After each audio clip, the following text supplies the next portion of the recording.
Hello everyone, welcome to all about pharmacy. और आज हमारा टॉपिक है लिमिट टेस्ट ऑफ क्लोराइड। तो basically limit test of chloride किस लिए यूज़ होता है? आइडेंटिफाई करने के लिए क्लोराइड आयन इम्प्योरिटीज़ को और मेज़र करने के लिए इसकी क्वांटिटी को कि ये कितनी क्वांटिटी में प्रेजेंट है।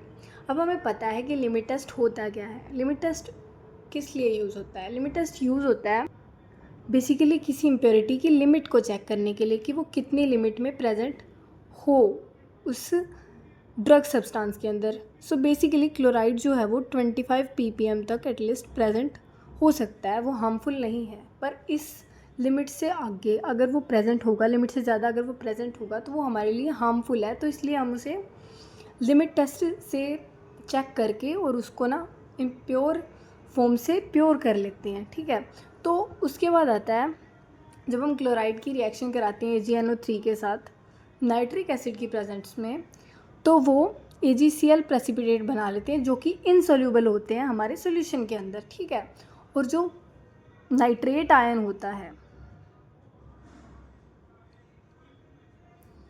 वो सोल्यूबल होता है। तो बेसिकली जैसे अगर हम पानी में दही डालेंगे तो वो मिक्स नहीं होगी। ठीक है, थोड़े थोड़े प्रेसिपिटेट से बच जाएंगे। ठीक है, वाइट कलर के, तो दूधिया सा पन आ जाता है उसके अंदर, इसलिए उन्हें हम प्रेसिपिटेट बोलते हैं। उसके बाद now test solution appear turbid, क्योंकि फॉर्मेशन हो गई है सोडियम क्लोराइड के प्रेसिपिटेट्स की, PPT बन गया है उसके अंदर।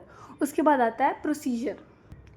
बहुत आसान सा प्रोसीजर है। सबसे पहले हम टेस्ट सॉल्यूशन और स्टैंडर्ड सॉल्यूशन दोनों को बनाएंगे। ठीक है, सबसे पहले हमारे केमिकल्स कौन से यूज़ होते हैं? Dilute nitric acid, silver nitrate और NaCl यूज़ होता है हमारे टेस्ट सॉल्यूशन और स्टैंडर्ड सॉल्यूशन की फॉर्मेशन के लिए। तो सबसे पहले हम बनाएंगे स्टैंडर्ड सॉल्यूशन। स्टैंडर्ड सॉल्यूशन बनाने के लिए हम 1 ml of 0.05845% weight by volume solution लेंगे NaCl का। ठीक है, उसके अंदर 1 ml HNO3 डालेंगे। ठीक है, देखो शुरू में सिर्फ सैम्पल सॉल्यूशन, जैसे हम इसमें सैम्पल ले लेते हैं और इसमें जो है ये वेट बाय वॉल्यूम NaCl ले लेते हैं, तो सिर्फ इसका डिफरेंस आ जाता है और आगे जाके पूरा प्रोसीजर लगभग सेम ही रहता है।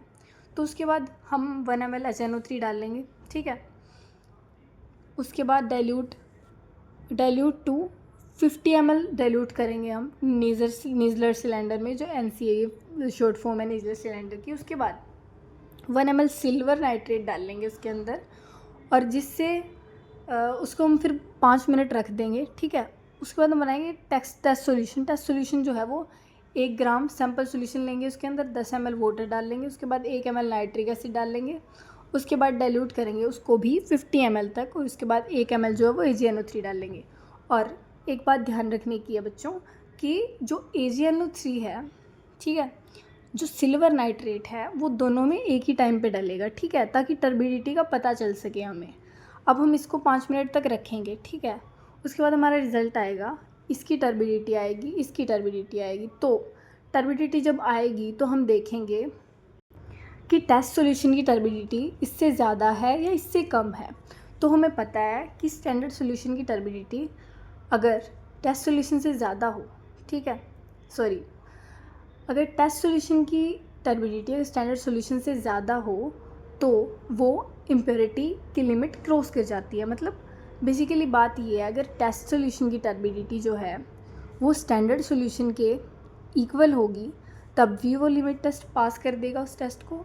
और अगर टेस्ट सॉल्यूशन की टर्बिडिटी जो है स्टैंडर्ड सॉल्यूशन से कम होगी, ठीक है, तब भी वो उसको पास कर देगा। पर अगर टेस्ट सॉल्यूशन की टर्बिडिटी जो होगी वो स्टैंडर्ड सॉल्यूशन की टर्बिडिटी से ज़्यादा होगी तो वो, इसका मतलब है कि वो पास नहीं कर रहा है टेस्ट को, तो वो